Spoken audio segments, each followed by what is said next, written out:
김경률 비대위원하고 한동훈 위원장이 그러면 세트 플레이를 하면서 일종의 이제 윤석열, 김건희 가리고 뭐 본인들이 앞서서 막 이렇게 교란시키는 이런 걸 하고 있다고 봐야 되는 건가요? 사실상 이제 행동대장 역할을 하면서 네. 나름의 이제 또 각을 세울 때는 각을 세우면서 자신들의 공간을 만들어 나간다라고 생각을 해야 되는 것이고 네, 그런 네. 차원에서 김경률 비대위원이 좀 세게 한번 질렀다가 후퇴를 하면서 이번에 지역구 불출마 선언을 했잖아요. 네. 그러니까 총선 불출마. 그래서 나름대로 지금 한동훈 위원장을 중심으로 한 신세력 네. 그리고 또 구세력 예. 윤석열 대통령 예. 중심으로 한 지금 예. 그 갈등의 한 복판에 현재 있다고 봐야 되겠죠. 그러니까 제가 보는 선에서는 만약에 축구로 비유를 들면 네. 축구 경기장에 김경률 비대위원이 들어갈 때 나는 여기서 만약에 포석이 그러면 나는 내 포지션은 골키퍼구나 이렇게 생각하고 방어를 하러 들어간 거예요. 네. 근데 모든 사람들이 공격만 하고 있는 거니까 왜냐면 공격은 최선의 방어라고 생각하는 사람들이니까 네.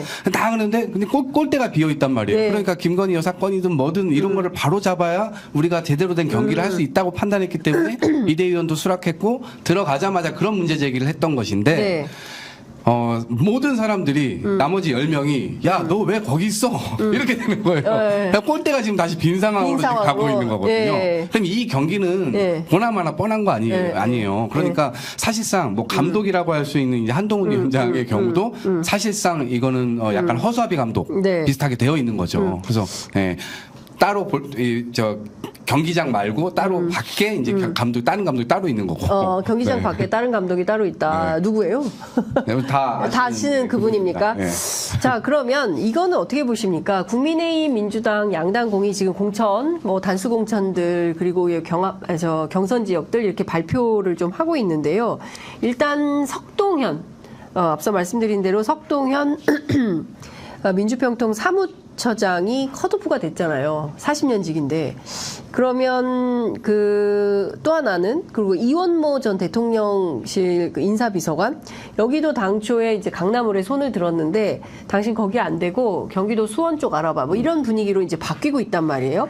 그러니까 큰 틀에서 보면 윤심 공천에서 한심 공천으로 넘어가면서 당의 주도권은 한동훈 위원장이 확실히 쥐고 가는 거다.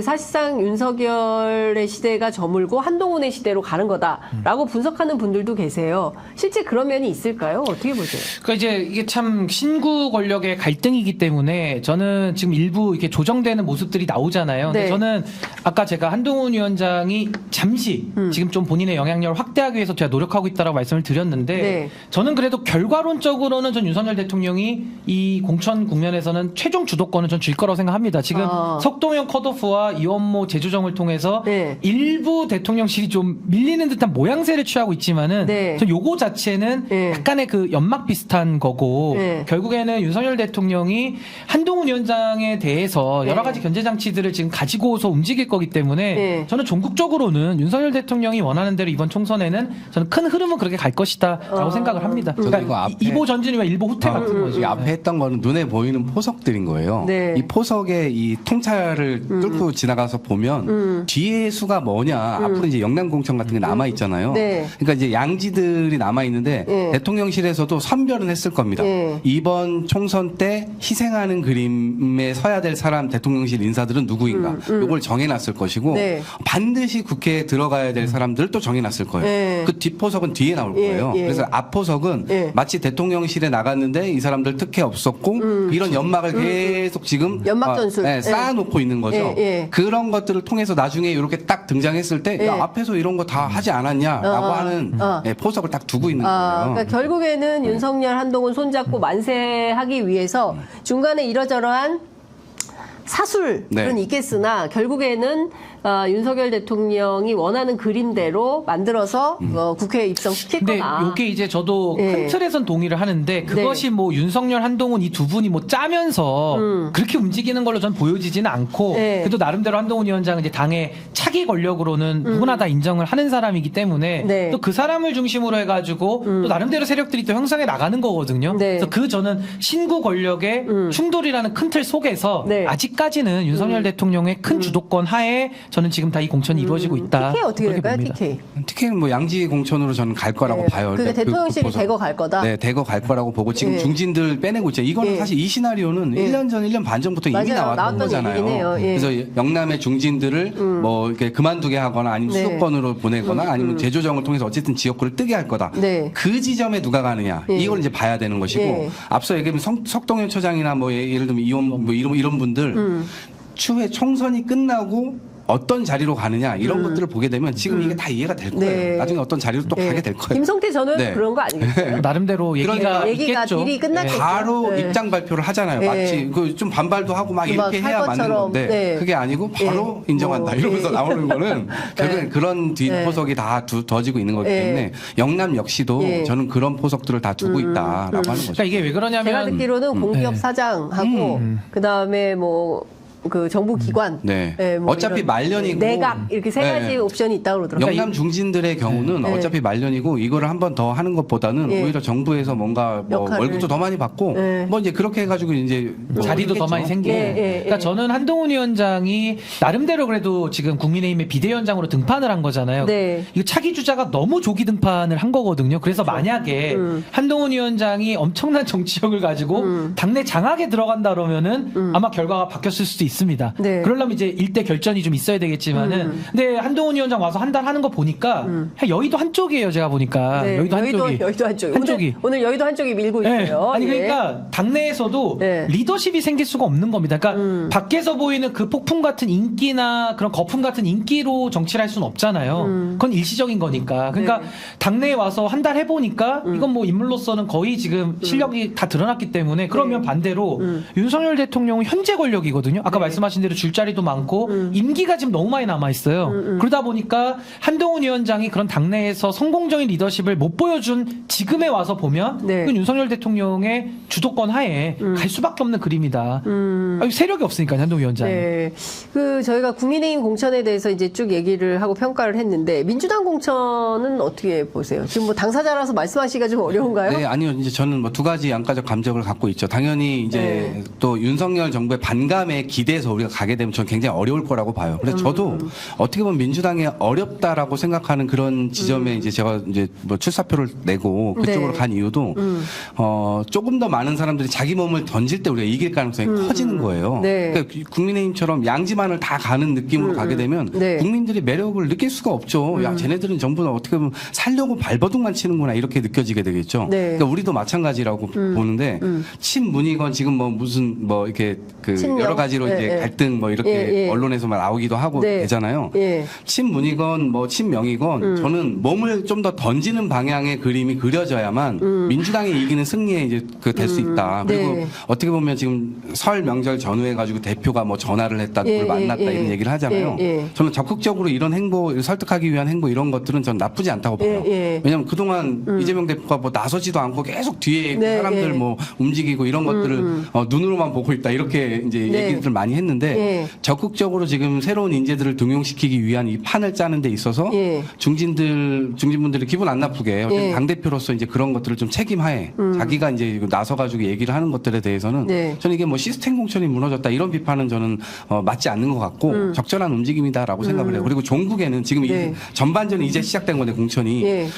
중반부를 넘어가면서 후반부로 갈수록 그림이 이제 드러나게 될 텐데 그 그림이 네. 정확하게 지금 윤석열 정부 심판이라고 하는 이 지점에서는 하나 소구를 해야 될 것이고 네. 두 번째로는 기후 문제라든가 초고령화 문제라든가 우리가 어젠다 민주당이 지금 제대로 앞세우지 못하고 있는 그런 어젠다들을 탑재한 인물들이 네. 정확하게 그 공천에 배치가 돼야 되는 거예요. 네. 그랬을 때 국민들이 아 저기는 뭔가 대안 세력이 될 수 있겠구나라고 하는 것을 다시 한번 네. 이 기대감을 드릴 수 있지 않을까 이렇게 생각합니다. 근데 저는 민주당 공천이 국민의힘보다 훨씬 어렵다고 생각해요. 왜냐면은 갈 자리도 많이 없고요. 또 다선 의원도 많은데다가 네. 이 정리해도 줄 수 있는 게 별로 없어요. 그러니까 이 교통 정리하는 게 매우 어렵다라는 네. 생각이 우선 들고, 예.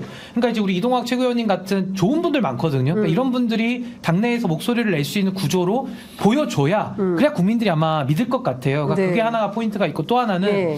이번 총선에서 저는 공천이 민주당이 되게 중요한 게 지금 개혁신당이 보수에서 떨어져 나왔잖아요. 맞아요. 근데 그건 버전 1이고 네. 지금 버전 2로 바뀌었죠. 네. 근데 버전 2는 개혁신당인데 제가 볼 때는 가운데 글자가 빠진 것 같아요. 개혁 진보신당이에요, 제가 볼 때는. 그러니까 보수 진보로 나눌 때 네. 지금 진보 쪽, 그러니까 소위 말 민주당 쪽 인사들이 많이 대거로 들어갔기 때문에 개혁 진보신당 느낌이 많이 나거든요. 그러니까 처음에는 보수에서 나오니까 민주당이 속으로는 좋았겠죠. 네. 개혁신당 응원도 많이 해주고 아 그래야 국민의힘 표가 갈라지니까 어부지리를 받을 수 있잖아요. 네. 쉽게 이길 수 있었는데 네. 지금은 상황이 확 바뀌어가지고 이 대통합이라는 게 이루어지면서 뭐 국민들이 저는 뭐 좋게 평가는 안 하겠습니다만은 그래도 민주당에 타격을 줄 힘은 가진 거거든요. 지역구에서 특히 네. 그렇다 보면은 수도권 격전지가 되게 많고 거기서 아마 민주당이 많은 의석을 확보하려 할 텐데 네. 공천을 잘못해서 본인들 사람들도 떨어져서 무소속 출마하면 부담이고 네. 또 지금 뭐 개혁 신당도 민주당 인사들이 지금 많이 들어와서 그 계열로 선거를 치르면 네. 또 민주당이 마이너스 요인이 될 거거든요. 네.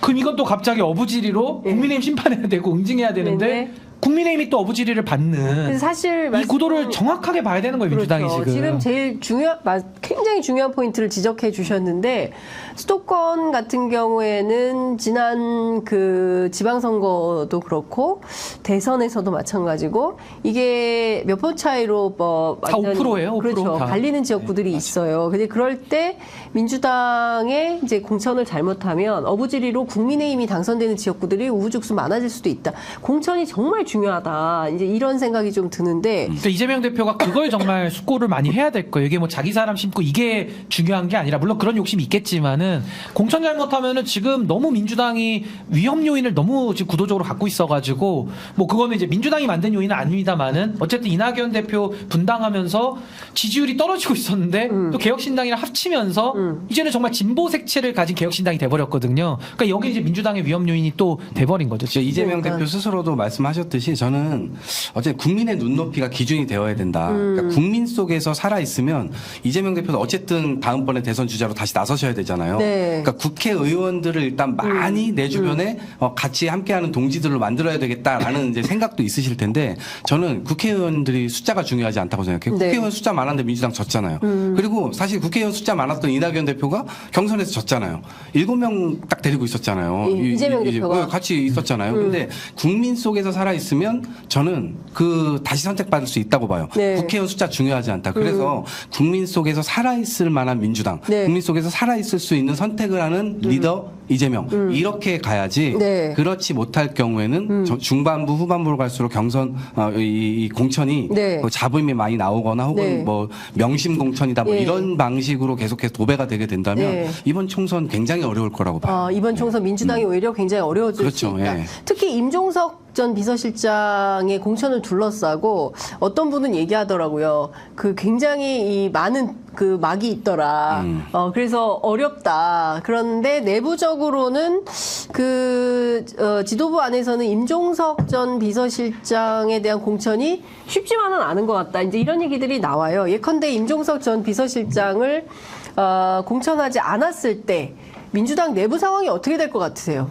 저는 어쨌든 이게 정치적인 상황이 돼버렸어요. 이미. 원하지 않든 예. 정치적 상황이 돼버렸고 일종의 상징성 같은 게 이제 지금 막 이제 부여가 돼버린 거예요. 네. 원하지 않든 원하든 그런 상황이 돼버려서 저는 공천을 안 주는 것은 굉장히 큰 문제가 될 것이다.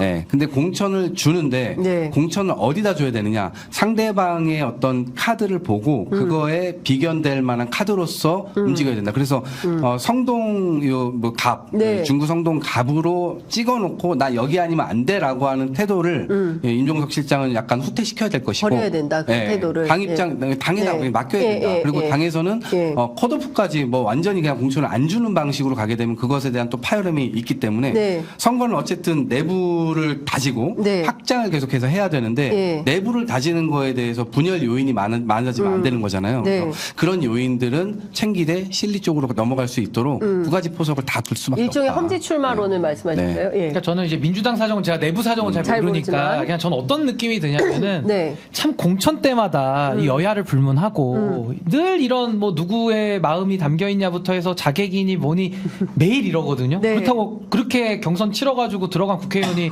또 의정 활동 잘하는 것도 아니에요. 그러니까 전 이걸 어떻게 고쳐야 될까가 제 늘 고민이고 저는 이번에 아까 이동학 최고위원님 말씀대로 국민 눈높이가 얼마나 중요합니까? 그러니까 저도 민심동행 정당을 지금 만들어가고 있는 과정인데 네. 정말 국민들의 눈높이라는 것을 말로만 하는 것이 아니라 실제 저 말씀을 지금의 이런 그 경선의 후유증 말고 네. 이걸 당내에서 어떻게 상시적으로 관리할 수 있겠느냐, 누구도 이의를 제기할 수 없을 만큼의 그런 공정성은 어떻게 담보할 수 있겠느냐, 이것이 과연 이상이냐 현실이냐, 좀 이런 거에 대해서 저는 관심이 많고 그런 정치 개혁을 하고 싶거든요. 그래서 네.